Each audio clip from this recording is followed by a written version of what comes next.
ISC স্টুডেন্টদের জন্য আজকের ভিডিও আশাপূর্ণা দেবী রচিত গল্প অনাচার। আশাপূর্ণা দেবী এই যে গল্পটি লিখেছেন তার নামকরণ করেছেন অনাচার। কেন? অনাচার মানে কি আগে জানতে হবে। অনাচার মানে কি? অনাচার অর্থাৎ নিয়ম বা প্রথাকে না মানা, অর্থাৎ নিয়ম বা প্রথাকে মানাটা হচ্ছে আচার আর না মানাটা হচ্ছে অনাচার। তাহলে তিনি গল্পের এরকম নামকরণ করলেন কেন? তার আগে জেনে নেই যে নিতান্ত আটপৌরে গৃহবধূ বা মা আশাপূর্ণা দেবীর কিন্তু প্রথাগত শিক্ষা হয়নি। তবুও তিনি গভীর অন্তর্দৃষ্টি দিয়ে কিন্তু লক্ষ্য করেছেন এই সমাজের প্রতিটি কোণা, তৎকালীন সমাজের প্রতিটি কোণা কোণা, সেই সমাজে পুরুষদের অবস্থান এবং নারীর অবস্থান কি তিনি খুব ভালোভাবে পর্যবেক্ষণ করেছিলেন। এবং তিনি তার তিনটে যে উপন্যাস, বিখ্যাত তিনটে উপন্যাস, প্রথম প্রতিশ্রুতি, সুবর্ণলতা এবং বকুল কথা, এই তিনটে উপন্যাসে কিন্তু তিনি এইগুলোকেই তুলে ধরেছেন। সমাজের রীতিনীতি, সেখানে নারীর অবস্থান বা নারীর প্রতি যে অবহেলা বা নারীর প্রতি যে সমস্ত নিয়ম রীতিনীতি আরোপ করা হয়েছে সেই বিষয় তিনি তুলে ধরেছেন। তাহলে অনাচার গল্পের নাম হয়েছে কেন, অর্থাৎ গল্পের নামকরণের সার্থকতা। তার আগে জেনে নিতে হবে যে গল্পে কি কি চরিত্র আছে। গল্পের যে মুখ্য চরিত্র তার নাম হচ্ছে, অ্যাকচুয়ালি এখানে গল্পে মূল চরিত্রের কোনো নাম দেওয়া হয়নি, তাকে সুভাষ কাকিমা বলা হচ্ছে। অর্থাৎ তিনি যার স্ত্রী তার নাম সুভাষ, যেহেতু এখানে গল্পকথক তাকে সুভাষ কাকা বলছে, সেই হেতু সুভাষ কাকার স্ত্রী হিসেবে তারকে বলা হচ্ছে সুভাষ কাকিমা। ছোট ছোট কিছু চরিত্র আছে, যেমন যে মনতোষ, যে গল্পকথক তার নাম মনতোষ। এখানে মনতোষের মায়ের সামান্য কিছু ভূমিকা আছে, মনতোষের কাকিমা এবং মনতোষের পিসিমা, এদের কিছু কিছু কথা আছে। এবং গ্রামের কিছু মাতব্বর আছে, সেখানে দীনেশ রায়, সুরেন সরকার, এরা হচ্ছে গ্রামের কিছু মাতব্বর, তাদের মধ্যে দুজনের নাম এখানে আছে। আর পাড়ার কিছু গণ্যমান্য ব্যক্তি, যেমন সতীশ কুণ্ডু, 60 বছরের ওপরে বয়স সত্যপিসি বা ভট্টাচার্য বলে একজনকে বলা হয়েছে। আর সুভাষ কাকিমার বাড়িতে পঞ্চাকলুর মেয়ে নন্দী। এই হচ্ছে গল্পের চরিত্রগুলো, কিন্তু মুখ্য চরিত্র হচ্ছে সুভাষ কাকিমা। আরেকজনের কথাও বারবার উঠে আসবে, তিনি হচ্ছেন সুভাষ কাকিমার শ্বশুর মশাই, যাকে গল্পকথক গিরিন খুড়ো বলে ডাকছে। তাহলে এবার আমরা গল্পে প্রবেশ করব এবং তার সাথে আজকেই আমি কিন্তু এই গল্পের নামকরণের সার্থকতা বলে দেব। অর্থাৎ আমি যখন যেমন যেই গল্পই তোমাদের সামনে আলোচনা করব ঠিক সেই রকমভাবেই কিন্তু আমি গল্পের নামকরণের সার্থকতা তোমাদের সামনে তুলে ধরব। তার আগে বলে নিই যে আশাপূর্ণা দেবী বহু সম্মানে ভূষিত হয়েছেন। তিনি 1500-এর ওপর ছোট গল্প এবং 250-র বেশি উপন্যাস তিনি রচনা করেছেন। অথচ তিনি ছিলেন নিতান্তই সাদামাটা একজন নারী। তার ছোটবেলাটা ভীষণ সুন্দরভাবে কেটেছে, অর্থাৎ তিনি প্রকৃতির মধ্যে বড় হয়েছেন, খেলাধুলা ইত্যাদির মধ্যে তিনি বড় হয়েছেন। এবার চলে আসছি গল্পে। দেখো, সুভাষ কাকিমার নামে একেবারে ছিছিকার পড়ে গেল। মেয়ে মানুষ যে এত বড় কঠিন প্রাণ হতে পারে এ যেন ধারণার অতীত। অর্থাৎ একদম শুরুতেই গল্পের ভেতরে প্রবেশ করে ফেললাম। তা সুভাষ কাকিমার নামে ছিছিকার পড়ে গেল, অর্থাৎ ধিক্কার, নিন্দা। মেয়ে মানুষ যে এত বড় কঠিন প্রাণ হতে পারে এ যেন ধারণার অতীত। মেয়ে মানুষ কাকে বলছে? তখনকার দিনে এরকম মেয়ে মানুষ বলে বলা হতো। কাকে বলছে? সুভাষ কাকিমার যে খুব কঠিন যে প্রাণ, অর্থাৎ তিনি এমন কিছু প্রমাণ রেখেছেন যেখানে বলা হচ্ছে যে তিনি অত্যন্ত কঠিন প্রাণ, যে তার বুক ভেঙে গেলেও তিনি মুখ ফুটে কিছু বলেননি। অর্থাৎ তার প্রাণটা হচ্ছে খুব কাঠিন্যে ভরা। বলছে মেয়ে মানুষ কেন? কোনো মানুষের পক্ষে কি সম্ভব? অর্থাৎ প্রশ্ন উঠছে, কোনো মানুষের পক্ষে সম্ভব হতে পারে না এতটাই কাঠিন্য সুভাষ কাকিমা দেখিয়েছেন। মেয়ে মানুষ তো অনেক দূরের কথা। যে কঠোর কাজ মানুষের পক্ষেই অসম্ভব, তেমন কাজ যদি কোনো মেয়ে মানুষকে অম্লান বদনে করতে পারে তাহলে তাকে লোকে কি না বলবে, কতটুকুই বা বলতে পারবে। অর্থাৎ যে কঠোর কাজ কোনো মানুষ কস্মিনকালেও করতে পারে না, সেটা যদি একজন মেয়ে মানুষ অর্থাৎ নিতান্তই দুর্বল, অবহেলিত এবং নির্যাতিত বলা যায়। তাহলে মেয়েদেরকে এভাবে তুলে ধরেছেন আশাপূর্ণা দেবী যে সেই মেয়ে মানুষ অম্লান বদনে, অর্থাৎ তার বদন অর্থাৎ হচ্ছে মুখ, তার মুখে কোনো মলিনতা নেই, যে তার সেটা মেনে নিতে তার কষ্ট হচ্ছে, প্রকাশ করতে তার কষ্ট হচ্ছে, কোনো মলিনতাই নেই। তাহলে তাকে কি বলতে পারে মানুষ, আর বা কতটুকুই বলতে পারে? অর্থাৎ তার কোনো ব্যাখ্যা বিশ্লেষণ করা যাচ্ছে না, এমন একটা গর্হিত কাজ যেটা সুভাষ কাকিমা করেছেন। এই গল্পটাকে আমি কিন্তু সংক্ষেপে বলবো না, পুরো লাইন ধরেই তোমাদেরকে বোঝাবো, কেননা এই গল্পের প্রত্যেকটা লাইন খুব ইম্পর্টেন্ট, খুব ভালোভাবে বুঝতে হবে, তৎকালীন সমাজটাকে চোখের সামনে ফুটিয়ে তুলতে হবে, তবে কিন্তু তোমরা বুঝতে পারবে যে কেন এই গল্পের নাম অনাচার, বা কেন এই গল্পটা আশাপূর্ণা দেবী রচনা করেছেন। দেখো কথক কি বলছে, আমার নিজের কাকিমা আর মা বাড়ি এসে দালানে পা ছড়িয়ে বসে পড়লেন বোধহয় মনের ওপর এত বড় একটা ধাক্কা সামলাতে। অর্থাৎ কথকের মা এবং কাকিমা এত বড় একটা ধাক্কা খেয়েছেন মনের ওপর, তার ধাক্কা সামলাতে তারা কি করছেন না বাড়িতে এসে দালানে পা ছড়িয়ে বসে পড়েছেন। দালান অর্থাৎ পাকা বাঁধানো বারান্দা। সুভাষ কাকিমার আমাদের জ্ঞাতি নয়, কাজেই অশৌচের বালাই নেই। তাছাড়া মৃত্যু বাড়ি থেকে ফিরে সধবা মানুষের নাকি তক্ষুনি স্নান করতে নেই, তাই মা কাকিমা কাপড় ছেড়ে বসেছেন, পিসিমা একেবারে ঘাট থেকে একটা ডুব দিয়ে ফিরলেন। অর্থাৎ জ্ঞাতি অর্থাৎ বাবার বাড়ির সম্পর্ক হলে পরে তাদেরকে জ্ঞাতি বলা হয়। সুতরাং সেই বাবার বাড়ির সম্পর্ক অর্থাৎ পিতৃকুল সম্পর্কিত যদি কেউ মারা যায় তাহলে অশৌচ পালন করতে হবে, মাতৃকুলের কিন্তু নয়। সুতরাং যেহেতু সুভাষ কাকিমা তাদের পিতৃকুলের কেউ নয়, মানে কথকের পিতৃকুলের কেউ নয়, তাই তাদের অশৌচ পালন করতে হবে না। অর্থাৎ জ্ঞাতির মৃত্যু হলে যে নিয়ম বা প্রথা আছে সমাজে, সেইটা যে পালন করতে হয় সেটা তাদের করতে হবে না। এবং সধবা মানুষ, সধবা কাকে বলে? ধব কথাটার অর্থ হলো স্বামী।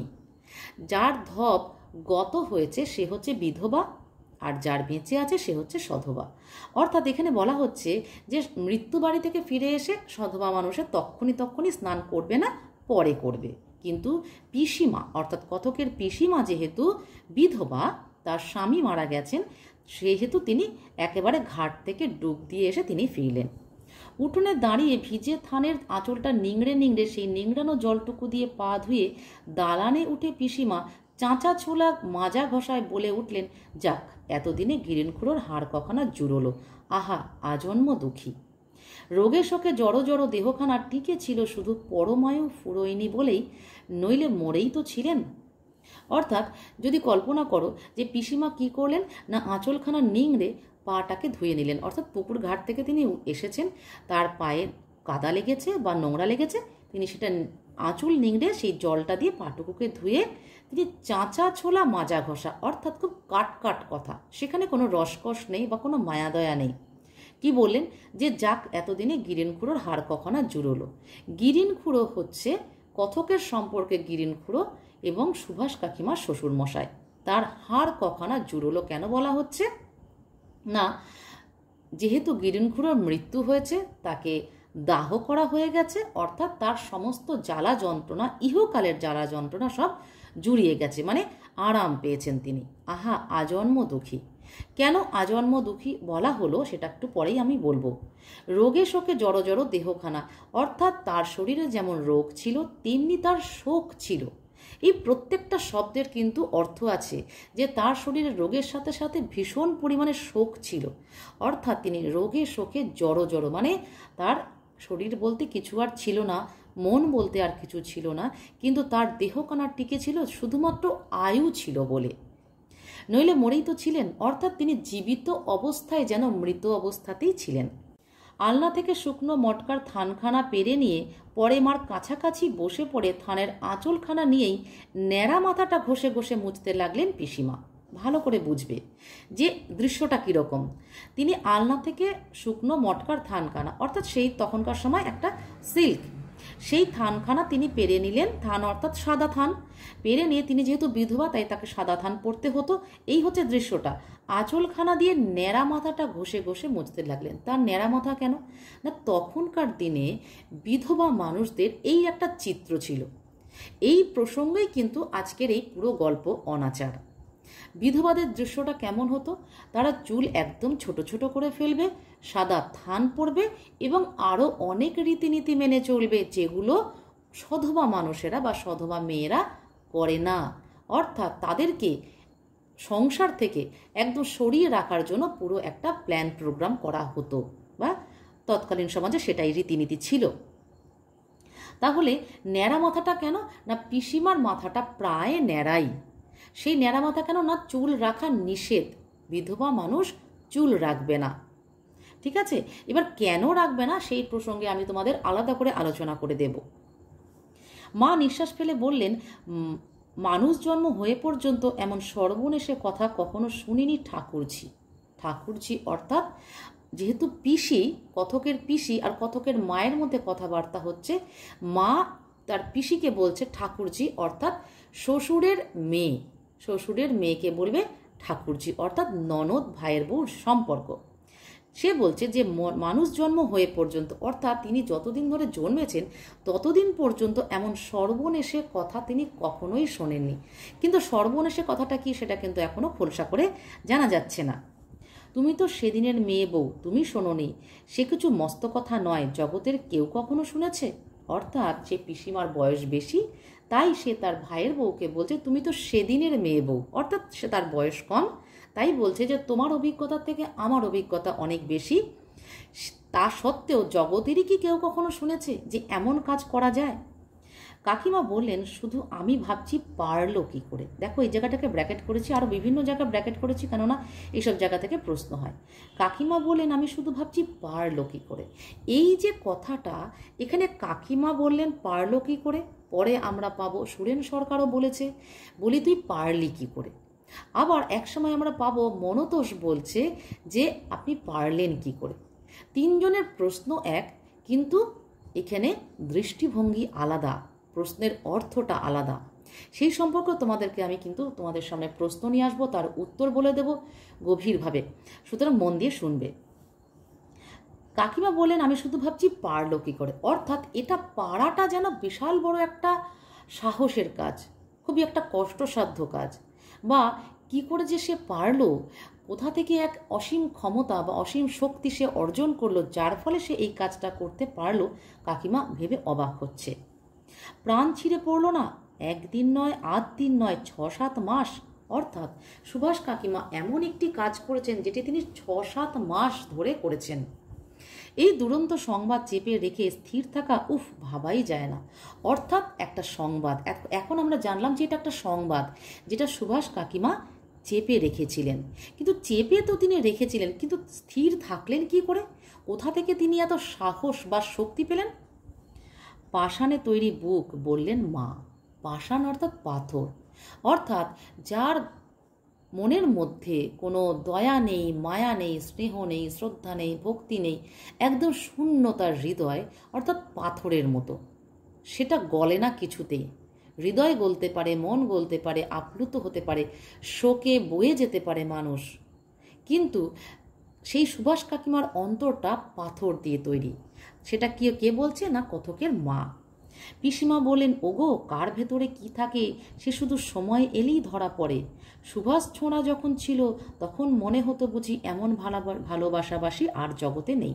তারপর ছোঁড়া হঠাৎ চলেই বা গেল কেন, তাই বা কে বলবে। আমার মনে হচ্ছে বউয়ের ভেতরের অন্য গুণ টের পেয়েই সুভাষ মনের ঘেন্নায় চলে গেছিল। অনেক বড় কথা বলে ফেলল কিন্তু কথকের পিসিমা। কি বলছেন তিনি? দাগিয়ে দিচ্ছেন একজনকে যে সে দ্বিচারিণী, তার চরিত্র ভালো না, তিনি দাগিয়ে দিচ্ছেন তার ভেতরের কোনো কথা না জেনেই সমাজের, তিনি একজন পিসিমা হচ্ছেন সমাজের একজন প্রতিভু, তিনি দাগিয়ে দিচ্ছেন যে নিশ্চয়ই তার চরিত্রের এমন কোনো ত্রুটি ছিল, তা না হলে সুভাষের সাথে যার এত ভালোবাসা, এত প্রেম, সেই সুভাষ তাকে ছেড়ে চলে যাবে কেন? সেই চলে যাওয়ার পিছনে কিন্তু সেই বউটিকেই দোষ দেওয়া হচ্ছে, সেই তার স্বামীকে দোষ দেওয়া হচ্ছে না। এটা সমাজের একটা চিত্র, এটাকে বুঝতে হবে। এই গল্পের পরতে পরতে আমরা দেখতে পাবো যে কিভাবে নারী সেখানে নির্যাতিত, অবহেলিত এবং তাকে পিষে মারার চক্রান্ত। জানি এ সমালোচনার আগুন সহজে নিভবে না। মানুষকে ধিক্কার দেবার যত রকম ভাষা আছে সব এরা একে একে ব্যবহার করবেন, শেষ পর্যন্ত সংসারের কাজের তারাই যদি ওঠেন। অর্থাৎ এটা মনতোষের কথা, কথকের কথা, যে এই যে সমালোচনা শুরু হয়েছে, কিছু একটা সুযোগ পেলেই এই গ্রামে গঞ্জের এটাই হচ্ছে ব্যাপার, প্রত্যন্ত গ্রাম, সেখানে একটা সমালোচনার সুযোগ পেলেই কিন্তু রেড়ে রেড়ে করে সব তেড়ে ওঠে সমালোচনা করতে, মানে কোনো একটা ত্রুটি যদি কেউ খুঁজে পায়। অর্থাৎ কথকের দৃষ্টিতে যে মানুষকে ধিক্কার দেবার, তাকে ঘৃণ্য মনে করার বা ঘৃণ্য দাগিয়ে দেওয়ার যত রকম পন্থা আছে এরা সব অবলম্বন করবে। শেষে যখন সংসারের কাজের তারা আসবে, অর্থাৎ তাদের সাংসারিক কাজের কথা মনে পড়বে, তখন তারা উঠবেন, অর্থাৎ এই সমালোচনা থেকে খানিকটা হলেও নিরস্ত্র হবেন। চুপচাপ খানিক শুয়ে অবেলায় আনমনাভাবে বেরিয়ে পড়লাম। অর্থাৎ এই যে ঘটনাটা ঘটেছে সেটা নিশ্চয়ই সকাল বা দুপুরের মধ্যে ঘটেছে, মিটমাট হয়ে গেছে। তারপরে খানিকটা শুয়ে নিল কতক, তারপরে অবেলায় অর্থাৎ 3:30, 3টে বা 4টে এইরকম সময় সে আনমনাভাবে বেরিয়ে পড়লো, একদমই অন্যমনস্কভাবে। কারণ বেরোনোর উদ্দেশ্য হয়তো তার ছিল না, কিন্তু কি মনে হতে তিনি আনমনে বেরিয়ে পড়লেন। আজ রবিবার, খেয়াল রাখতে হবে যে কোন দিনটার কথা হচ্ছে, রবিবারের কথা হচ্ছে। কেন বলছি সেটা আমি পরে বলে দেব। রাতের ট্রেনে কলকাতা ফেরার কথা, কিন্তু কিছুতেই যেন ইচ্ছে হলো না। সারাদিন সুভাষ কাকিমা সম্বন্ধে আলোচনা শুনতে শুনতেই বোধ করি এত ক্লান্ত হয়ে পড়েছি। অর্থাৎ রবিবার দিন কথকের কলকাতা ফিরে যাওয়ার কথা। এখান থেকে আমরা বুঝতে পারছি কথক কলকাতার মানুষ, মানে কলকাতায় তিনি চাকরি সূত্রে থাকেন, তার বাড়ি হচ্ছে গ্রামে। কিন্তু কলকাতায় তার ফিরতে ইচ্ছে করলো না, কারণ এরকম একটা ঘটনা তার মনে ভীষণভাবে দাগ কেটেছে। সুভাষ কাকিমার আলোচনা শুনতে শুনতে তিনি হয়তো ক্লান্ত হয়ে পড়েছেন। এইখানটা কিন্তু ব্র্যাকেট করবে, নিস্তরঙ্গ গ্রাম্য জীবন সামান্য একটু আলোচনার বস্তু পেলে এরা আষ্টে পৃষ্ঠে তার সদ্ব্যবহার না করে ছাড়ে না। নিস্তরঙ্গ গ্রাম্য জীবন অর্থাৎ নিতান্তই আটপৌরে গ্রাম্য জীবন, সেখানে না আছে কোনো বিনোদন, না আছে কোনো মনোরঞ্জনের সামগ্রী, কিচ্ছু নেই। কিন্তু যদি একটা সূত্র পেয়ে যায় যেটা নিয়ে বেশ নিন্দা হতে পারে, সমালোচনা হতে পারে, কুৎসা রটানো হতে পারে, তাহলে তারা বেশ সেটাকে মজা করে। তাই সেটাকে আষ্টে পৃষ্ঠে তার সদ্ব্যবহার না করে ছাড়ে না। সদ্ব্যবহার অর্থাৎ ঠিক ব্যবহার, যে সুযোগ যখন পেয়েছি তাহলে ছাড়বো কেন। সে জায়গায় এত বড় একটা সাংঘাতিক ব্যাপার, এরপর সুভাষ কাকিমাকে কোন প্রায়শ্চিত্তে শুদ্ধ হতে হবে কে জানে। অর্থাৎ এমন কিছু গর্হিত অপরাধ সুভাষ কাকিমা করেছে, তার জন্য তাকে প্রায়শ্চিত্ত করতে হবে, অর্থাৎ তাকে কিছু শাস্তি পালন করতে হবে। শাস্তি পালনের মাধ্যমে তার চিত্তকে, তার দেহকে, তার মনকে শুদ্ধ করতে হবে, পবিত্র করতে হবে। তাহলে এখন আমরা জানি না যে কি গর্হিত অপরাধ সুভাষ কাকিমা করেছেন। আচ্ছা, সুভাষ কাকিমা কি কোনো গর্হিত অপরাধ করেছেন, নাকি কুলধর্ম নষ্ট করেছেন, নাকি না সামাজিক কোনো অনাচার করেছেন? কি যে করেছেন সে কথা বলা বড় শক্ত। যা করেছেন সে কাজ বোধহয় কেউ কখনো করেনি, তাই সে অপরাধের প্রায়শ্চিত্ত সম্বন্ধে কোনো আলোচনা এখনো হয়নি। অর্থাৎ এখানে যে কথক যে কথাগুলো বলছেন, তিনি তখন ওই যে আনমনা হয়ে বেরিয়ে পড়লেন, তারপর তিনি ভাবছেন কথাগুলো। তিনি ভাবছেন যে কুলধর্ম নষ্ট করছেন। কুলধর্ম অর্থাৎ বংশের কোনো ধর্ম, কুল মানে এখানে বংশ। সামাজিক কোনো অনাচার, এই যে জায়গাটা এলাম, যে সামাজিক অনাচার অর্থাৎ সমাজের যে প্রথা বা যে নিয়ম আছে সেটাকে উল্লঙ্ঘন করা বা লঙ্ঘন করা বা সেটাকে পালন না করা, সেটাকে বলা হচ্ছে অনাচার। এটা কথকের মনের প্রশ্ন। কি করেছে সেটা বলা বড় শক্ত। ফিরতি পথে দেখি দীনেশ রায়ের বৈঠকখানায় উঁচু রোয়াকে বসে জনা কতক মিলে ওই আলোচনাটাই চালাচ্ছে। রোয়াকের সিঁড়িতে 3-4টে হ্যারিকেন লণ্ঠন নিবু অবস্থায় কমিয়ে বসানো আছে। অন্ধকারে ঠিক চেনা কাউকেই যাচ্ছে না। ফিরতি পথে মানে অর্থাৎ কথক আমরা জেনেছি রবিবার দিন অবেলায় আনমনাভাবে বাড়ি থেকে বেরিয়েছিলেন এবং তিনি বাড়িতে ফিরছেন। সেই ফিরতি পথে তিনি কি দেখলেন, যেহেতু একটু অন্ধকার হয়ে আসছে, তার মানে তিনি অবেলায় বেরিয়েছিলেন এবং ফেরার পথে অন্ধকার। দৃশ্যটাকে কল্পনা করতে হবে। এবং তিনি দেখতে পাচ্ছেন যে উঁচু রোয়াকে বসে জনাকতক ওই সুভাষ কাকিমার বিষয়টা নিয়ে আলোচনা হচ্ছে। তিনি অন্ধকারে কাউকে চিনতে পারছেন না। শুক্লপক্ষে কেরোসিন খরচের দরকার বড় হয় না। মানে কি? শুক্লপক্ষ আমরা জানি দুটো পক্ষ আছে, কৃষ্ণপক্ষ, শুক্লপক্ষ। কৃষ্ণপক্ষ শুরু হয় অমাবস্যা থেকে, আর মানে অমাবস্যা যখন পূর্ণ অমাবস্যা হয় তার আগে থেকে শুরু হয়ে যায় কৃষ্ণপক্ষ, অর্থাৎ চাঁদের ক্ষয় হওয়া। আর শুক্লপক্ষ ঠিক পূর্ণিমার ওই অবস্থান, অর্থাৎ 15 দিন থাকে শুক্লপক্ষ, 15 দিন থাকে কৃষ্ণপক্ষ। তাহলে শুক্লপক্ষ অর্থাৎ জ্যোৎস্নার কিছু আলো এসে পড়ে, সুতরাং সেভাবে আলোর দরকার হয় না। তাই বলছে কেরোসিন খরচের দরকার হয় না, অর্থাৎ তারা যে লণ্ঠন বা হ্যারিকেন নিয়ে বসে আছে সেগুলো কেরোসিনে জ্বলছে। সুতরাং এই যে কেরোসিনে জ্বলছে, যত বাড়িয়ে দেবে তত কেরোসিন তাড়াতাড়ি পুড়িয়ে যাবে। মানে কেরোসিন যে ল্যাম্পের যে পোলতে আছে যাতে আগুন ধরানো হয় এবং তার কানেকশন থাকে কেরোসিন তেলের সাথে, যদি বাড়িয়ে দেওয়া হয় আলোটাকে মানে জোরালো করার জন্য, তাহলে কেরোসিন তাড়াতাড়ি পুড়ে যাবে। যেহেতু শুক্লপক্ষ, তাই হ্যারিকেনের সেই পোলতেটাকে কমিয়ে রেখেছে একদম, কিন্তু কেরোসিনের দরকার হয় না, খরচের দরকার হয় না। রাত বিরেতে পথে হাঁটতে একটা লাঠি ঠকঠকই যথেষ্ট। কেন বললেন লাঠি ঠকঠক কেন করতে হবে? অর্থাৎ গ্রামে গঞ্জে সাপের অনেক উপদ্রব। সাপ ওই লাঠি ঠকঠক যদি মাটিতে করা হয়, সাপ ভাইব্রেশনটা ফিল করে সেখান থেকে সরে যায়। এটাই হচ্ছে এটার বৈজ্ঞানিক কারণ যে লাঠি ঠকঠক কেন বলা হয়েছে। কিন্তু আজকের কথা স্বতন্ত্র, অর্থাৎ আজকে যেটা ঘটেছে সুভাষ কাকিমার সাথে, সেই যে দিনটার কথা বলা হচ্ছে সেটা স্বতন্ত্র, অর্থাৎ আলাদা। আজ গ্রামে একটা মৃত্যু ঘটে গেছে। আজ সন্ধ্যার পর থেকে পথে বেরোতে হাতে একটু আগুনের ছোঁয়া থাকা ভালো। এটা একটা সামাজিক প্রথা।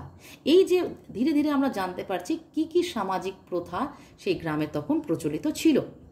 অর্থাৎ যেহেতু মৃত্যু ঘটে গেছে, তাই সন্ধে হলে বা রাত হলে আগুন ছুঁয়ে থাকতে হবে। কেন না, সেখানে যেহেতু মৃত্যু হয়েছে গিরিন খুড়োর, তাই তার গিরিন খুড়োর আত্মা অন্তত 3 দিন 3 রাত পর্যন্ত সেখানেই থাকবে। এটা কথিত আছে, এটা গ্রামের লোক বলে, এটা আমরা পরে পাবো। গ্রামের লোকের অন্ধকারে চোখে মানিক জ্বলে। আমাকে দেখেই দীনেশ রায় হাঁক দিলেন, কে যাচ্ছে ওখানে, মনতোষ নাকি? অর্থাৎ যখন অন্ধকার তখন দীনেশ রায় বা সুরেন সরকার আমরা পরে পাচ্ছি, তাদের তো মনতোষকে দেখার কথাই না, কিন্তু তাদের চোখে মানিক জ্বলে। অর্থাৎ মানিক অর্থাৎ রত্ন। তারা ঠিক দেখতে পায় কে কোথায় যাচ্ছে, কে কোথায় না যাচ্ছে, সব তারা দেখতে পায়, সব তাদের নখদর্পণে। তাই বলছেন যে মানিক জ্বলে। বাধ্য হয়ে এগিয়ে গেলাম। অর্থাৎ যেহেতু দীনেশ রায় বলছে কে যাচ্ছে ওখানে, মনতোষ নাকি, এই যে আমরা মনতোষের নামটা পেলাম, মনতোষ হচ্ছে গল্পকথক। তাহলে দীনেশ রায় কি বলছে যে আজকের দিনে একটা লণ্ঠন নিয়ে বেরোনি কেন বাবাজি? এই যে বাবাজি, তখনকার দিনের সম্বোধন বাবাজি, যে আজকের দিনে একটা লণ্ঠন নিয়ে বেরোনো উচিত ছিল। অর্থাৎ আজকের দিনে গিরিন খুড়ো মারা গেছে, অর্থাৎ একটা লণ্ঠনের দরকার, কেন আগুন ছুঁয়ে থাকতে হবে। বললাম বিকেলে বেরিয়েছি। দীনেশ রায় বলছে আচ্ছা বসো একটু, এই সুরেন্দা তো তোমাদের দৌড় দিয়েই যাবেন, একসঙ্গে যেও, আলো ধরে দাঁড়িয়ে দেবেন অখন। অর্থাৎ সে বলে দিচ্ছে, সে নির্দেশ দিচ্ছে, যেহেতু মনতোষ শহরে থাকে, অনেক সংস্কার মানে না, সেটা কু বা সু সেটা বড় কথা নয়। সে যেহেতু শিক্ষিত যুবক, আধুনিক শিক্ষায় শিক্ষিত যুবক, সে কলকাতায় থাকে, চাকরি করে, তাই সে গ্রামের অনেক কিছু সংস্কার মানে না, সেটা দীনেশ রায়টা মনে করে। তাই বলছে যে সুরেন্দা তোমাদের দৌড় দিয়েই যাবে, অর্থাৎ তাদের দরজার সামনে দিয়ে যে রাস্তা, সেই রাস্তা দিয়ে সুরেন রায় যাবে, তাদের কথকের দরজা অর্থাৎ মনতোষের দরজা বাড়ি আগে পড়বে।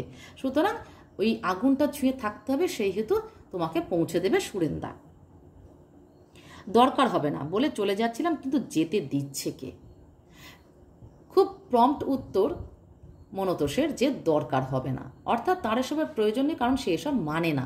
এখানে একটু বোঝা যাচ্ছে যে গ্রামের কিছু সংস্কার বা প্রথা, সেগুলো কিন্তু একজন মানছে না, সে একজন পুরুষ, কিন্তু যেতে দিচ্ছে কে? অর্থাৎ তারা ঘাড় ধরে তার সঙ্গে কথা বলতে চায়। দীনেশ রায় উদার কণ্ঠে বললেন, তোমার দরকার নেই, আমার দরকার আছে। আমি তোমায় একা আঁধারে ছেড়ে দিতে পারি না, এসো এসো। তারপর আজ আর ফিরবে না বুঝি? অর্থাৎ দেখছে যখন সন্ধে হয়ে গেছে, কিন্তু জোর করে তার সঙ্গে কথা বলার জন্যই এই ধরনের অবান্তর প্রশ্ন। সন্ধে হয়ে গেছে, গ্রাম থেকে সে কলকাতায় ফিরবে না বুঝতেই পারছে, তবুও তাকে এই অহেতুক প্রশ্নের শিকারে সম্মুখীন হতে হচ্ছে মনতোষকে। মনতোষ বলছে আজ্ঞে না, কাল যাব। বলা হচ্ছে কাল ছুটি আছে নাকি? না, ছুটি কিসের? তবে জানি উত্তর দেবার স্পষ্ট অনিচ্ছা দেখেও এরা প্রশ্ন করতে ছাড়বেন না, এই এদের বিশেষত্ব। অর্থাৎ গ্রামের যে সমস্ত মাতব্বরেরা রয়েছে তারা জোর করে খুঁটিয়ে খুঁটিয়ে পেট থেকে কথা বার করবেই, তবেই ছাড়বে। যতই মানুষটির অনিচ্ছা থাকুক বা অনীহা থাকুক না কেন, সেটা তাদের কোনো কিছুতেই গায়ে লাগে না। বললাম এমনি গেলাম না, আজ ভালো লাগলো না। এই যে ভালো লাগলো না, এই কথাটাকে ধরেই এবার দীনেশ রায় আর সুরেন সরকারের কথা। দীনেশ রায় কি বলছে, একটু উচ্চাঙ্গের হাসি হেসে বলেন, ভালো আর লাগবে কোথা থেকে? দেখে শুনে তাজ্জব বনে গেছো একেবারে। কি বলো, সুভাষের স্ত্রীর কীর্তিকলাপ শুনলে তো? অর্থাৎ একটা ব্যঙ্গের হাসি, একটা বিদ্রুপের হাসি হাসলো দীনেশ রায়। এই যে ভালো লাগলো না বলেছে কথক, সেটার জের টেনেই, সেটার সেই কথা সূত্র ধরেই এবার সে কথা এগোতে থাকলো যে ভালো লাগার কথাও না, কারণ সুভাষের স্ত্রীর যে কীর্তিকলাপ সেটা সবাই শুনেছে, সুতরাং ভালো লাগার কথা নয়। কথক বলছে, শুনলাম। বলি, তোমরা তো কলকাতায় থাকো হে, অনেক রকম কেতা দেখে অভ্যেস। এমন কেতা দেখেছো সেখানে? কেতা অর্থাৎ কায়দা, কায়দা অর্থাৎ নিয়ম। বলছে যে তোমরা তো কলকাতায় থাকো, এরকম কোনো নিয়ম কখনো দেখেছো যেটা সুভাষের স্ত্রী করেছে? বিনীতভাবে বললাম, আগে না। বিনীতভাবে মানে বিনয়ের সাথে বলল। ভীষণই ভদ্রভাবে নম্রভাবে বলল যে না। সুরেন সরকার গলা ঝেড়ে বলেন, এতক্ষণে সুরেন সরকার কথা বলছে। সাফাই শুনলে তো? বলে কি না বুড়ো মানুষটার মনে দাগা লাগবে বলে, তাই শ্বশুরের জন্য প্রাণ ফেটে মরে যাচ্ছিলেন। ছেলে ভোলানো বলে আর কাকে? বলি, তুই পারলি কি করে তাই বল। অর্থাৎ আমি একটু আগেই বলেছি যে এই পারলো কি করে সুভাষ কাকিমা, এই প্রশ্নটা তিনজন তিনভাবে করেছে, কিন্তু ডাইরেক্ট করেনি। ডাইরেক্ট করেছে একজনই, সেটা আমি পরে বলবো, কিন্তু ইনডাইরেক্ট করেছে এক সুরেন সরকার, আর করেছে মনতোষের কাকিমা। অর্থাৎ কি সাফাই দিয়েছে সুভাষের স্ত্রী? না, বুড়ো মানুষটার মনে দাগা লাগবে। বুড়ো মানুষটাকে গিরিন খুঁড়ো, তার মনে দাগা লাগবে মানে তার মনে কষ্ট হবে, যন্ত্রণা পাবে, সেই জন্য সে কথাটা বলেনি। অর্থাৎ কেউ বিশ্বাস করতে পারছে না যে শ্বশুরের জন্য কারোর প্রাণ ফেটে যেতে পারে বা শ্বশুরের জন্য কারোর মনে কষ্ট হতে পারে, এটা সমাজের কেউই বিশ্বাস করতে নারাজ। অসৎ মেয়েদের রীতির কথা ছেড়ে দাও সুরেন্দা, তারা কি পারে আর না পারে, এই কথাটা দীনেশ রায় বলছে যে অসৎ মেয়েদের রীতি, তার মানে সে অসৎ, তাকে দাগিয়ে দেওয়া হলো। একটু আগে আমরা পেয়েছিলাম যে পিসিমা বলেছে যে এমন কোনো কাজ করেছে, অন্য গুণ টের পেয়েছে সুভাষ তার স্ত্রীর, সেই জন্য সে তাকে ছেড়ে চলে গেছে। অর্থাৎ যত বদনাম, যত নিন্দা, সব কিছু কিন্তু সুভাষের স্ত্রীকেই পেতে হচ্ছে, তাকে অসৎ বলেও দাগিয়ে দেওয়া হলো। খবরটা বুড়োর কানে উঠলেই তো মাছ খাওয়া শাড়ি পরা ঘুচে যেত। অর্থাৎ খবরটা বুড়োর কানে উঠলে, এমন একটা খবর যেটা গিরিন খুঁড়ো অর্থাৎ সুভাষ কাকিমার শ্বশুর যদি জানতে পারত, তাহলে মাছ খাওয়া শাড়ি পরা ঘুচে যেত কার? সুভাষ কাকিমার। কেন মাছ খাওয়া ঘুচে যেত? কারণ একটা আছে, সেটা আমরা এখনই আসবো না, যে কেন সামাজিক প্রথা, কেন সামাজিক আচার, কোন আচারের বলে যে মাছ খাওয়া শাড়ি পরা ঘুচে, মানে রঙিন শাড়ি পরা ঘুচে যায়, সেটা আমরা জানতে পারবো। মাথার মধ্যে হঠাৎ একটা যন্ত্রণা বোধ করলাম। বললাম, আচ্ছা কাকা, আমি চলি। এই যে মনতোষ বা কথকের মাথার মধ্যে একটা যন্ত্রণা অনুভব হলো, কারণ তিনি আর সহ্য করতে পারছেন না এই নিন্দা, এই ব্যঙ্গ, এই বিদ্রুপ, আর এইভাবে একটা মানুষকে দাগিয়ে দেওয়া সে অসৎ চরিত্র। আধারেই চললে, হ্যাঁ নেমে পড়লাম। অর্থাৎ এই যে দীনেশ রায় বলেছিল যে সুরেন্দা তাদের দরজার সামনে দিয়ে যাবে, আগুন নিয়ে যাবে, আগুনের ছোঁয়া থাকবে, সুতরাং না যাওয়াই ভালো। কিন্তু মনতোষ আর সহ্য করতে পারলো না, তাই সে ওখান থেকে নেমে পড়ল। দীনেশ রায় চেঁচিয়ে উঠলেন, বলি, পৈতে গাছটা গলায় আছে তো হে, নাকি কলকাতার ফ্যাশনে ধোবার বাড়ি পাঠিয়ে দিয়েছ? গাছতলা দিয়ে যাওয়া মানো না তো কিছু? মৃত আত্মা 3 দিন 3 রাত জায়গা ছেড়ে নড়তে চায় না, ঘুরে বেড়ায়, বুঝলে? অর্থাৎ পৈতে গাছ কি? এখান থেকে আমরা বুঝতে পারছি যে মনতোষ ব্রাহ্মণ ঘরের সন্তান। ব্রাহ্মণ ঘরের সন্তান অর্থাৎ তার পৈতে থাকবে। সুতরাং পৈতে থাকলে পরে, যদি পৈতে ধরে থাকে, তাহলে অনেক কিছুকে এড়িয়ে যাওয়া যায়, অনেক কিছু কাছে ঘেঁষতে পারে না বলে তারা বলে দিচ্ছে, তারা ধরিয়ে দিচ্ছে জিনিসটা।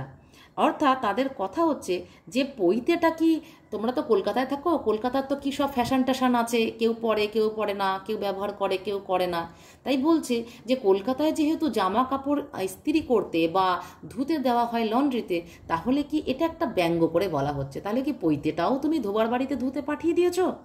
কিন্তু তোমরা তো জানো না যে মৃত আত্মা 3 দিন 3 রাত কাছাকাছি ঘুরে বেড়ায়, সেখান থেকে যেতে চায় না। সেটা মনতোষকে বা গল্পকথককে স্মরণ করিয়ে দেওয়া হচ্ছে। গাছতলা দিয়ে যেতে যেতে আবার বাড়ির বিপরীত দিকে ঘুরলাম। অর্থাৎ কথক, আমরা দৃশ্যটা একবার মনে করি, কথক কি করছিল, আনমনাভাবে বাড়ি থেকে বেরিয়েছিল। তারপরে যখন ফিরছিল, ফিরতি পথে কিন্তু ওই দীনেশ রায়ের সঙ্গে দেখা হলো। এবার গাছতলা দিয়ে যেতে যেতে আবার বাড়ির বিপরীত দিকে ঘুরলাম। অর্থাৎ সে ফিরে যাচ্ছিল বাড়িতে, কিন্তু না, বাড়িতে সে ফিরল না, আবার বাড়ির বিপরীত দিকে ঘুরে গেল। ঘুরে কোথায় গেল? বলছে মৃত আত্মা জায়গা ছেড়ে না নড়ে যদি 3 দিন ধরে সেখানেই ঘুরে মরে, তাহলে গিরিন ঠাকুরদার আত্মাও নিশ্চয়ই কাছে পিঠে কোথাও ঘুরছে, এসব ঘটনা টের পাচ্ছে, এসব আলোচনা শুনতে পাচ্ছে। এটা নিজের মনে নিজে বলছে কথক, যে তাহলে ঠিক তাই, যদি এটাই হয় তাহলে এই যে নিন্দা সমালোচনা সবাই শুনছে এবং সুভাষ কাকিমার মনের ভেতরের কথাও নিশ্চয়ই বুঝতে পারছে বা অনুভব করতে পারছে। কি হচ্ছে সে আত্মা? সন্তুষ্ট, নাকি এই সব গ্রাম্য বৃদ্ধদের মতো ক্রুদ্ধ হয়ে অভিশাপ দিতে চাইছে? কে জানে কি। এটা স্বগতোক্তি, মনে মনে বলছে যে তাহলে সেই আত্মা যদি কাছে পিঠেই থাকে, তাহলে কি সে বুঝতে পারছে সে কি সন্তুষ্ট হচ্ছে না অসন্তুষ্ট হচ্ছে? তো এই যে গ্রামের সমস্ত বৃদ্ধদের মতোই যে এই সমস্ত বৃদ্ধরা বা বয়স্ক মানুষেরা যে ক্রুদ্ধ হয়ে রয়েছে, অভিশাপ দিতে চাইছে, তা সেই গ্রাম্য বৃদ্ধদের মতো সেই আত্মাও কি অভিশাপ দিতে চাইছে সুভাষ কাকিমাকে? কে জানে কি চাইছে। সুভাষ কাকিমার প্রতি খুব বেশি স্নেহভাব তো কখনো দেখিনি তার। তাছাড়া সুভাষ কাকা সিনেমা হুজুক করে বম্বে চলে যাওয়া পর্যন্ত তিনি তো যতদূর নয় ততদূর খিটখিটে হয়ে গিয়েছিলেন, পুত্রবধূর ওপরেও কম খাপ্পা হননি, অবশ্যই দোষ দেওয়াও যায় না। তাহলে সুভাষ কাকিমা যে এত ভাবছেন যে তার শ্বশুরের মনে দাগা লাগবে বলে তিনি কথাটি বলেননি বা সংবাদটি চেপে গেছেন। কিন্তু কেন এটা কেউ বিশ্বাস করছে না, এই প্রশ্ন কিন্তু কথকের মনেও এসেছে যে সেই শ্বশুরের তো সুভাষ কাকিমার প্রতি কোনো স্নেহভাব ছিল না, তাহলে সুভাষ কাকিমার তার প্রতি এত মায়া কেন, এত দয়া কেন, যে তিনি কষ্ট পাবেন বলে তিনি সংবাদটা চেপে গেছেন। কিন্তু সুভাষ কাকার একটা সিনেমা হুজুক ছিল, অর্থাৎ তিনি সিনেমায় নামবেন বা অভিনয় করবেন। তিনি বম্বে চলে গিয়েছিলেন, বম্বে বর্তমানের মুম্বাই। এই যে তার সন্তান মানে গিরিন খুড়োর সন্তান যে বোম্বে চলে গেছে, তার জন্য তিনি যতদূর নয় খিটখিটে হয়ে গেছিলেন। অর্থাৎ সন্তান চলে যাওয়া, কাছ থেকে সরে যাওয়া, এটা বাবার মনে খুব কষ্ট হয়েছিল, যন্ত্রণা হয়েছিল। এর জন্য তিনি পুত্রবধূর ওপরেও সবসময় খাপ্পা হয়ে থাকতেন। বলছে অবশ্যই দোষ দেওয়াও যায় না। কেন? 6টি সন্তানের মধ্যে সুভাষ তাঁর শেষ অবশিষ্ট সন্তান। অর্থাৎ গিরিন খুড়োর 6টি সন্তান আমরা জানলাম, শেষ অবশিষ্ট সন্তান অর্থাৎ সুভাষ হচ্ছে গিরিন খুড়োর শেষ সন্তান এবং অবশিষ্ট সন্তান। তার মানে ধরে নিতে হবে যে 5টি সন্তান তার মৃত এখন, মানে বর্তমানে 5টি সন্তানের মৃত্যু হয়েছে, অর্থাৎ তিনি 5টি সন্তানের মৃত্যু শোক পেয়েছেন, অথচ ছোট ছেলেটিও কাছ থেকে চলে গেছে। সুতরাং এই যে শোকে জড়ো জড়ো অবস্থা, এই অবস্থায় তো যে কোনো মানুষ খিটখিটে হয়ে যাবে এবং তার রাগ যন্ত্রণা ক্ষোভ কার ওপর দেখাবে? তার পুত্রবধূর ওপর। সেই ছেলেও যদি বাড়ি থেকে উধাও হয়ে যায়, তার স্ত্রীর ক্ষমতা থাকে না ধরে রাখবার, তাহলে কি করে তিনি সেই অক্ষমতাকে মার্জনা করতে পারেন? কি করে প্রসন্ন থাকতে পারেন বউয়ের ওপর? অর্থাৎ এই যে ছোট ছেলেটি, তার একটি তরুণী বধূ রয়েছে, সে বাড়ি থেকে উধাও হয়ে গেছে, অর্থাৎ ছেলে বাড়ি থেকে চলে গেছে, তার অক্ষমতার দায় চাপানো হলো তার স্ত্রীর প্রতি। কেননা স্ত্রীর তার স্বামীকে আটকে রাখার ক্ষমতা নেই সংসারে, অর্থাৎ তাদের সম্পর্কের মধ্যে কোথাও হয়তো কোনো অবনতি ঘটেছে, যার ফলে ধরে নেওয়া হচ্ছে যে স্ত্রীর তার স্বামীকে বাড়িতে বা সংসারে ধরে রাখার ক্ষমতা নেই। এবং সেই যে ক্ষমতাহীনতা বা অক্ষমতা, এটাকে গিরিন খুড়ো বা তার শ্বশুর মার্জনা বা ক্ষমা করতে পারেননি এবং প্রসন্ন বা খুশিও থাকতে পারেননি তার পুত্রবধূর ওপর। বৃদ্ধ শ্বশুর আর তরুণী পুত্রবধূ, এই ছিল সংসার। শ্বশুর যদি রাগ করে সাবু বার্লি সমেত ভারী কাঁসার বাটিটা বেআন্দাজি ছুঁড়ে মেরে বউয়ের কপাল ফাটান, তাহলেও কেউ ধরবার নেই। অর্থাৎ এরকম ঘটনা ঘটেছে, তাই এরকম বলা হচ্ছে। তখনকার দিনে কাঁসার থালাতেই সবাই খাওয়া দাওয়া করতো, রান্নাবাড়া করে যে রাখা টাকা সবই কাঁসার থালায়, তখন এরকম স্টিল আসেনি। তাই এই যে কাঁসার বাটিতে তিনি সাবু বার্লির সমেত যে খেতেন, এবং রাগের মাথায় তিনি বাটিটা কোথায় ছুঁড়ে মারতেন না পুত্রবধূর কপালে, এবং তার জন্য কেউ ধরারও ছিল না। প্রথম প্রথম নাকি খুব চিঠির ঘটা ছিল সুভাষ কাকার, টাকাও পাঠিয়েছিলেন কবার, কিন্তু মাস 6-7 আর কোনো খবর নেই। অর্থাৎ তিনি যাওয়ার পরে পরে তিনি টাকা পাঠিয়েছেন, চিঠি পাঠিয়েছেন, কিন্তু 6-7 মাস ধরে তার কোনো খবর নেই, না টাকা না চিঠি।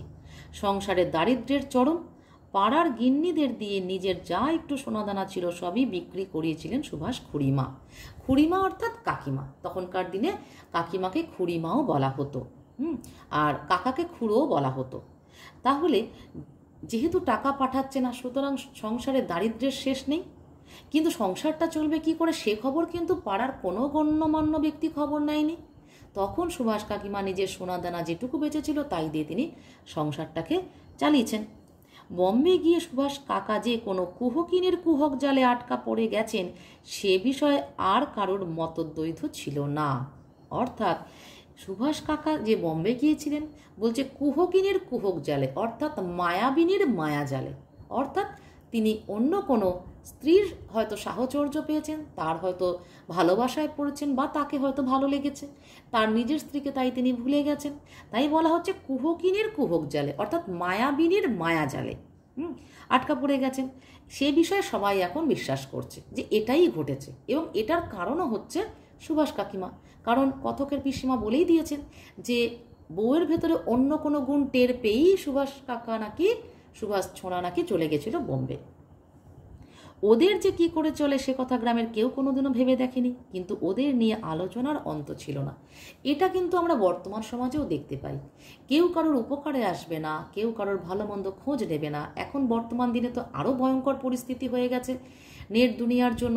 কেউ কারোর খোঁজ নেয় না, সব খোঁজটা কিন্তু এই সোশ্যাল মিডিয়াতেই নেয়, ফেসবুকে হোয়াটসঅ্যাপে খোঁজ নেয়। কেউ কারোর বাড়িতে গিয়ে কখনো খোঁজ নেয় না সে বেঁচে আছে না মরে গেছে, না খেতে পাচ্ছে না পাচ্ছে না, ইত্যাদি ইত্যাদি। যাই হোক, তখনও কিন্তু সমাজ চিত্রটা এইরকমই ছিল, কেউ কারোর উপকারে আসতো না। এই যে তাদের সংসারটা চলছে না, কি করে চলছে, কি করে দুটো মানুষ খেয়ে আছে, কেউ খোঁজ নেয়নি। কিন্তু নিন্দা করার সময়, তাকে বিদ্রুপ ব্যঙ্গ করার সময় কিন্তু কোমর বেঁধে সবাই নেমে পড়েছে। ঠিক আছে, আজকে এ পর্যন্ত পড়ালাম। এরপর আমি তোমাদেরকে বলে দেব যে গল্পের নামকরণের সার্থকতা। অর্থাৎ আমি বলেছিলাম যে এই অনাচার গল্পের নামকরণের সার্থকতা তোমাদের সামনে আমি বলে দেব, মন দিয়ে শুনবে। যে কোনো ছোট গল্পের নামকরণের সময় গল্পের রচয়িতারা গল্পের বিষয়বস্তু, ঘটনা, চরিত্র, বস্তু বা অন্তর্নিহিত অর্থের দিকে লক্ষ্য রাখেন। অনাচার গল্পের নামকরণের সময় গল্পকার শব্দের গূঢ়ার্থের দিকে বিশেষভাবে লক্ষ্য রেখেছেন, যা গভীর ব্যঞ্জনা বহন করে। অনাচার শব্দের বিপরীত শব্দ আচার, যার অর্থ হল নির্দিষ্ট সামাজিক গোষ্ঠীর প্রথাগত আইন বা সম্প্রদায়ের নিয়মকে বোঝানো হয়। এই সম্প্রদায়ের নিয়মগুলি এমন ব্যক্তিদের দ্বারা চিত্রিত ও প্রয়োগ করা হয় যারা সম্প্রদায়ের প্রবীণ ব্যক্তি বা সমাজপতি। তারা সমাজকে রক্ষা করতে নারী জাতিকেই প্রথাগত নিয়ম বা বিধিনিষেধের অক্টোপাসে বেঁধে রেখেছেন। তারা জানে না বিশ্বে যা কিছু মহান সৃষ্টি চিরকল্যাণকর, অর্ধেক তাহা করিয়াছে নারী, অর্ধেক তাহা নর। নারীকে নিয়মের বেড়াজালে বেঁধে রাখার অর্থ হল সমাজের অগ্রগতিকে বেঁধে রাখা। কারণ মানুষের জন্য নিয়ম সৃষ্টি হয়েছে, নিয়মের জন্য মানুষ নয়। তাই অনাচার নামকরণের ক্ষেত্রে উপরিউক্ত কথাগুলি অবশ্য স্মরণীয়। গল্পের মূল চরিত্র সুভাষ কাকিমা, অর্থাৎ গল্পকথকের সুভাষ কাকার স্ত্রী সামাজিক আচার ভঙ্গ করেছেন। তার শ্বশুর 6 সন্তানের পিতা, কিন্তু জীবনভর দুঃখ কষ্টে জর্জরিত এবং 5 সন্তানের মৃত্যু শোকে দগ্ধীভূত। সুভাষ কাকিমার শ্বশুর বা গল্পকথকের গিরিন খুড়োকে কনিষ্ঠ অর্থাৎ শেষ পুত্র শোকের আঘাত থেকে বাঁচাতে তিনি স্বামীর মৃত্যু সংবাদবাহী পত্রটি প্রকাশ করেননি। স্বামীর মৃত্যু সংবাদে সুভাষ কাকিমার হৃদয় চূর্ণ বিচূর্ণ হলেও সেই মর্মভেদী বেদনাকে তিনি প্রকাশ করেননি। অসহ্য মানসিক যন্ত্রণা তিনি প্রতি মুহূর্তে সহ্য করে গেছেন, তা অন্তর্যামী ছাড়া আর কেউ জানে না। মাতৃহৃদয়ের মমতায় তিনি বৃদ্ধকে আগলে রেখেছেন, কিন্তু শ্বশুর মারা যাওয়ার পর সেই পত্রটি গোপন রাখার প্রয়োজন বোধ করেননি। তাই পত্রটি গ্রামের প্রবীণ মাতব্বরদের হাতে তুলে দিয়ে কর্তব্য ও প্রায়শ্চিত্তের কথা জানতে চেয়েছেন সমাজপতিদের কাছ থেকে। সুভাষ কাকিমা বিধবা হয়েও 7 মাস ধরে সধবার আচরণ করে গেছেন। এ ঘোর অনাচার ছাড়া আর কিছুই নয়। তথাকথিত শাস্ত্রবিধি লঙ্ঘন করার জন্য তার প্রাপ্য অতি সাংঘাতিক প্রায়শ্চিত্ত। অতএব দেখা যাচ্ছে গল্পটির শুরু, বিস্তার এবং পরিণতি পুরোটা জুড়েই রয়েছে সুভাষ কাকিমার আচরিত অনাচার। সেদিক থেকে দেখতে গেলে অনাচার নামটি সার্থক, কিন্তু নামকরণ শুধুমাত্র এদিক থেকেই সার্থক নয়। গল্পকার যে গভীর ব্যঞ্জনাটি বুঝিয়েছেন অনাচার নামকরণের মধ্যে দিয়ে, সেই দিকটা পর্যালোচনা করা দরকার। প্রকৃত অর্থে কে বা কারা অনাচারী, সুভাষ কাকিমা না সমাজপতিগণ? কোন শাস্ত্রবিধি কে বা কারা লঙ্ঘন করেছেন? তথাকথিত বিধি নিয়ম, বিধি নিষেধ লঙ্ঘন করে সুভাষ কাকিমা আসলে মনুষ্য হৃদয়ের শাস্ত্রকেই প্রাধান্য দিয়েছেন। স্বেচ্ছায় দুর্বিষহ দুঃখ সহ্য করে শ্বশুরের বুকে শেল বিদ্ধ করা থেকে নিজেকে বিরত রেখেছেন। তাই নিজে যন্ত্রণায় কাতর হলেও শ্বশুরকে কনিষ্ঠ পুত্রের মৃত্যু সংবাদ জানাবেন না স্থির করেন। শোক তাপে জর্জরিত বর্ষিয়ান শিশু সন্তান যাতে কোনো দিক দিয়ে আর মর্মান্তিক আঘাত না পান, তার জন্যই চোখের উদ্গত অশ্রু, কণ্ঠের ব্যাকুল হাহাকার সব স্তব্ধ করে মুখে হাসি জুগিয়ে সধবার আচরণ করে দীর্ঘ 7 মাস কাটিয়ে দেন। যে কাজ কোনো কালে, কোনো দেশে, কোনো নারী করবার চিন্তাও করেনি, সেই দুঃসাধ্য সাধনা তিনি শুধু মানবিক আচরণে পরম মমতায় ব্রতচারিণীর মতো নিষ্ঠা নিয়ে করে গেছেন। অথচ পুরুষতন্ত্রী সমাজপতিরা যুগ যুগ ধরে বহন করা শুষ্ক শাস্ত্রবাক্যের দোহাই দিয়ে তাকে অনাচারী বলে এক বাক্যে লাঞ্ছনা আর বিদ্রূপে নির্মমভাবে বিদ্ধ করেছেন। আসলে অনাচারিত তারাই যারা নারী চরিত্রের মাহাত্ম্য না বুঝে শাস্ত্রের নামে অন্যায়ভাবে চাপিয়ে দেওয়া কিছু প্রথা বা নিয়ম অথবা বিধিনিষেধের নারী সমাজের ওপর আরোপ করে নারীর চরিত্র হনন করে এক পাশবিক আনন্দ উপভোগ করেন। গল্পকার গল্পের নামকরণের মধ্যে দিয়ে আসলে গ্রামের প্রবীণ মাতব্বরদের বা সমাজপতিদের অনাচারকেই অভ্রান্ত অঙ্গুলি নির্দেশ করেছেন। তাহলে নামকরণের সার্থকতাও বলে দিলাম। এরপরে বাকি গল্প এবং বাকি আরও অনেক প্রশ্নের উত্তর নিয়ে নেক্সট ভিডিওতে আসছি। ততক্ষণ পর্যন্ত তোমরা ভালো থেকো। যদি কোনো প্রশ্ন থাকে অবশ্যই আমাকে কমেন্ট বক্সে জানাতে পারো। যারা এখনও আমার চ্যানেলটিকে সাবস্ক্রাইব করোনি অবশ্যই সাবস্ক্রাইব করে পাশে থেকো।